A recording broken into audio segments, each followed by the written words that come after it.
Your horse has been diagnosed with pus in the foot or a subsolar abscess. Normally, the abscess tract will have been dug out and excavated by your veterinary surgeon or farrier, leaving you with the responsibility of applying a foot poultice. This can be daunting at times. Often horses are sore in their feet and not very willing to stand still, but the bare bones of applying it is very similar to applying a lower limb bandage. To start with, materials you will need. A generic poultice pad. There are umpteen makes of these. Here we have one that's called Vetramedical, or the traditional Animal Intex poultice. They come in rectangular pads or hoop-shaped pads that are pre-cut, but it really doesn't matter which one you go for. Alternatively, a cheap and cheerful solution to these, if you haven't got any, is a bog standard nappy, which you can apply in the same way. Now, you don't need to use all that much of this poultice material. You're merely applying it over the hole where the abscess is going to drain from. So what I tend to do is unwrap them, take my scissors and cut a small pad approximately 4 to 5 inches by 4 to 5 inches. Now, very similar to your primary dressing layers, there is a top side and a bottom side to every poultice. Again, helpfully indicated by a layer of plastic. The layer of plastic goes away from the abscess, the soft cotton wool layer goes towards the abscess. If you're applying your abscess for the first time, I generally recommend that you apply it hot and wet. So have either a mug or a small beaker of hot water into which you dunk your poultice until it's saturated. This water does not need to be boiling. If you've excavated a lot of sole to release the abscess and expose the corium of the foot, that's a highly sensitive, very well vascularized tissue, and your horse will really not appreciate a boiling hot poultice bath being put on. So finger warm, 35, 45 degrees would be absolutely fine.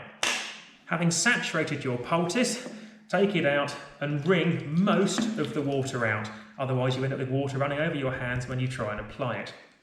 Then, having lifted your foot up, put the plastic side of the poultice away from the abscess and then wrap in with vet wrap initially up to the level of just beneath the fetlock, followed by gaffer tape liberally to keep it on and keep it dry.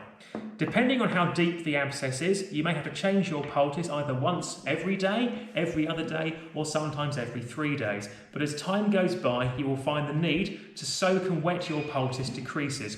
And the last couple of applications tend to be put on dry to try and dry the foot out and harden it back up before the foot's unwrapped and the horse goes back out or has a shoe put back on.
A second way of preparing your duct tape for applying a foot poultice, if you find it easier than wrapping it around the foot while the limb's in the air, is to make a square of duct tape on a flat surface.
Bye.